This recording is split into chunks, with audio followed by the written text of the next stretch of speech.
I remember growing up as a child in a strong Christian home, seeing pro-life literature here and there about the house. I've probably always been notionally pro-life in the way that I guess you and I would be pro-nutrition. You know, we believe it's a good thing to feed the hungry, but fewer of us actually feed the hungry. Well, gradually all this began to change. I met my now wife in Uganda when she was working in a baby orphanage. And over time, she helped me to see the wonder, the beauty, the preciousness of the smallest and most vulnerable image bearers in our society. A people group, I guess, as a young adult, I'd somewhat dismissed as less interesting, if not less important, than those closer to my own age. Well, soon after we got married, our lives began to be punctuated with increasing frequency, with encounters and realizations that led us to this inescapable conclusion that abortion was the moral issue of our day. I got to know something of the nature of the abortion procedure, its merciless violence against the unborn child. And I got to know about the scale of this injustice, 800 babies every working day. And at the same time, during our own first and very difficult pregnancy, which was marked with hyperemesis and depression, someone we knew, someone close to us, also got pregnant at that time and sadly chose to have an abortion. This person had deliberately got pregnant and then changed her mind. And there was nothing we could do to stop her. And that child would have been the same age as our eldest today. And so suddenly it wasn't just something out there, it was a problem very close to home.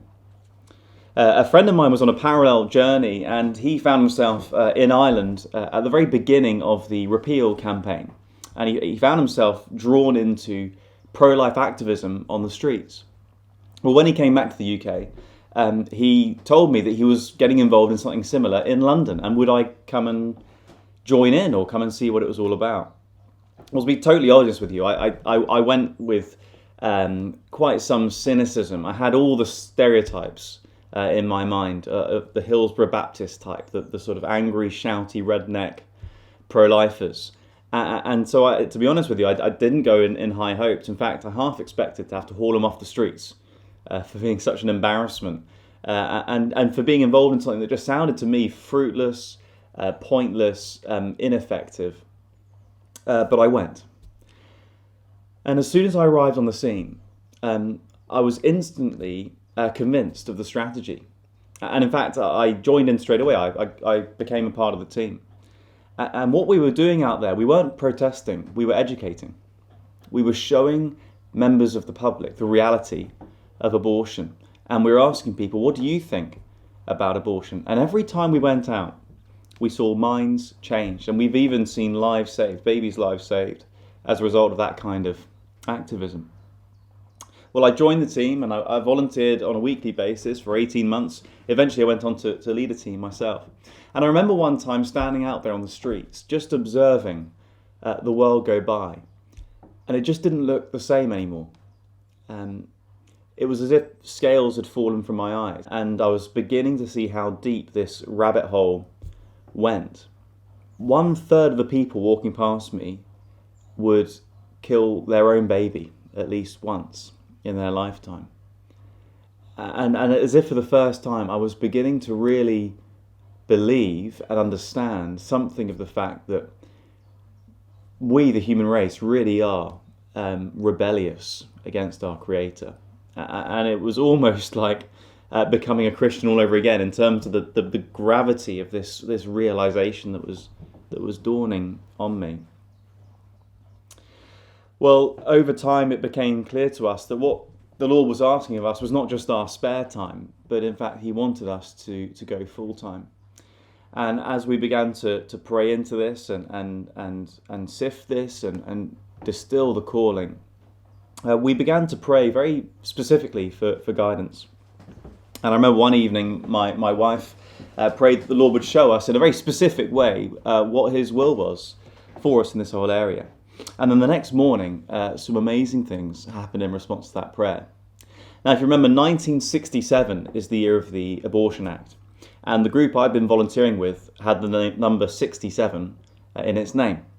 So there I was sitting on the train, reading my Bible in 1 year, and the lady behind me, who I didn't know, started speaking on the phone, and she kept saying the number 67.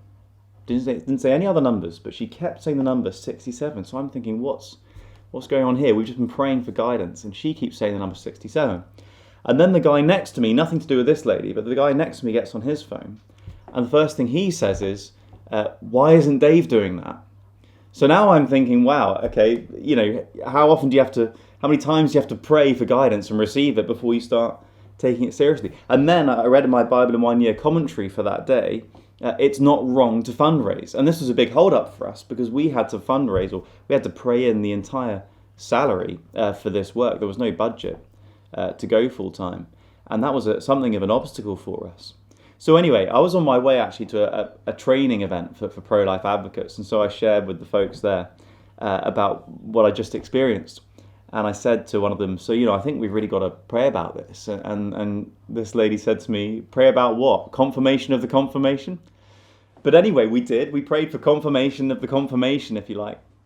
And the very next morning, in my Bible in 1 year readings, it was this reading, and I'll read it for you just now. Psalm 106. This was the very next morning. They served their idols, which became a snare to them.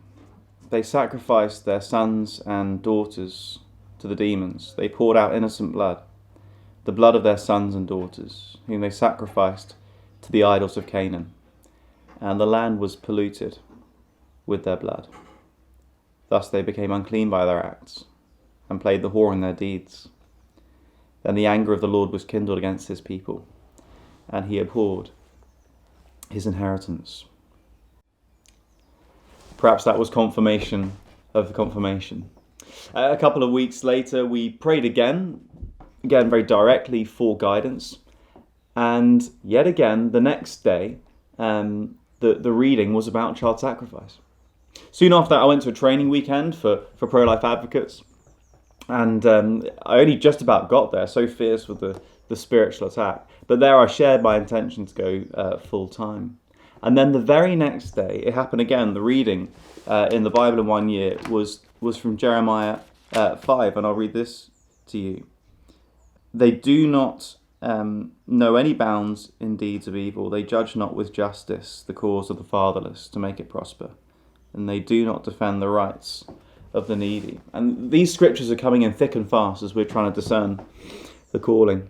Well, I got back from the training weekend, and that night my wife said there was no doubt in her mind whatsoever that we were being called to go full time in this area.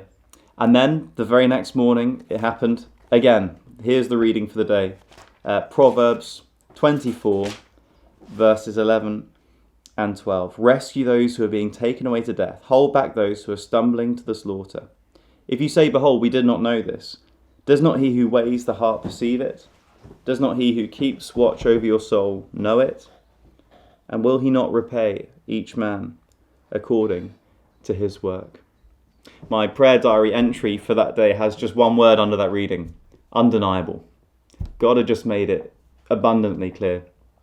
Before we even started asking, 2 people came forward and pledged large amounts of money to support us in the work. And in fact, one of them I never even would have thought of asking. Before we had enough money pledged or given, I handed in my notice because God was clearly in this. And as God was distilling this calling for us, what we couldn't see as we looked around was anyone really working directly on the church, helping churches to teach about this, waking the church up, and helping the church to respond in a way that honours God. And so it was, by the grace of God, in January 2018, we established Brephos, a new project of the Centre for Bioethical Reform.